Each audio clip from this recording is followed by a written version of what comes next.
आपने प्रवचन में बताया कि अच्छे लोगों को मौन नहीं रहना चाहिए तथा पापी व्यक्ति को मौन लेना चाहिए, परंतु पापी तो कुत्ते की तरह होते हैं जो सारी जिंदगी भौंकते रहते हैं, परंतु जो सज्जन व्यक्ति होता है वह अपने गुरु की तरह शांत रहकर सहन करना जानता है, तो अपना मौन क्यों तोड़े?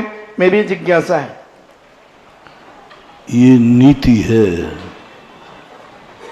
कि पापी जितना मौन रहेगा उतना ही अच्छा है,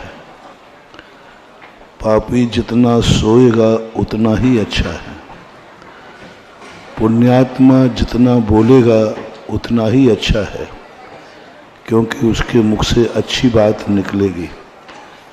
पुण्यात्मा जितना जागेगा उतना ही अच्छा है। ये नीति कहलाती है। इसलिए साहब बोलना है क्योंकि अच्छा आदमी अच्छा ही बोलेगा, और अच्छा बोलेगा तो अच्छा होगा, और जो नहीं बोलना चाहते हैं उनके लिए तो कौन बुलवा सकता है। तीर्थंकर नहीं बोलते हैं मुनि दीक्षा काल में, तो नहीं बोलते। यदि आप बोलने का स्थिति में हैं तब कहा कि बोलो, ऐसे बोलो जिस समय सत्य का मंडन हो और असत्य का खंडन हो। ऐसा लोक नीतियाँ अलग हैं, पारमार्थिक नीति अलग है। और जब व्यक्ति दूसरों के ऊपर जब संकट आए तब बोलता है सज्जन, स्वयं के ऊपर संकट आए तो नहीं बोलता। फिर स्वयं के ऊपर कोई संकट आता है तो सज्जन पुरुष की पहचान होती है। जब स्वयं के ऊपर संकट आए, स्वयं की परेशानियाँ आए, स्वयं के लिए कोई विपत्ति आए, तो सज्जन पुरुष मौन रहकर सहन करता है। दूसरों के ऊपर विपत्ति आए और हमारे बोलने से विपत्ति दूर होती है तो फिर सज्जन पुरुष बोलता भी है। लेकिन स्वयं के संबंध में तो वह बहुतायत मौन ही धारण कर क्योंकि स्वयं की सफाई देने की जरूरत नहीं है। सफाई तो उसकी साधना और सत्य दे चुकता होता है। सफाई देने की जरूरत नहीं, सफाई तो उसका सत्य और उसकी साधना स्वयं दे देगी, और स्वयं एक दिन वह सारी दुनिया जान जाएगी कि इतना संकट आने पर भी साधु क्यों नहीं बोला, साधु क्यों नहीं बोला। यही तो साधुता की पहचान है कि स्वयं के ऊपर संकट आने पर बोलता नहीं।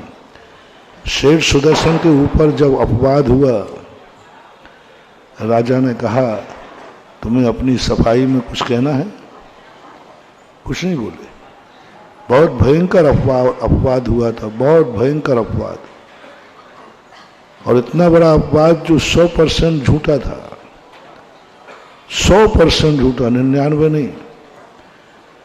और सामने वाली जो रानी थी वो 100% झूठी थी, तो वो तो चिल्ला चिल्ला के कह रही थी, वो तो खूब चिल्ला रही थी, सबसे बुला बुला करके कह रही थी, क्योंकि वो झूठी थी।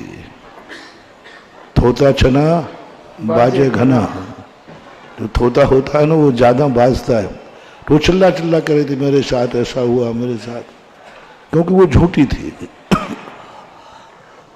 और जो सच्चा था वह मौन हो गया। यहाँ तक कि राजसभा में जाने के बाद राजा ने पूछा कि भाई आपको कुछ कहना है? कुछ नहीं बोला, कुछ नहीं बोला। बोले यहाँ बोलने से कोई फर्क ही नहीं पड़ना, कुछ बोला ही नहीं, सहन करता रहा, और मौन होकर सूली पर चढ़ा दिया गया।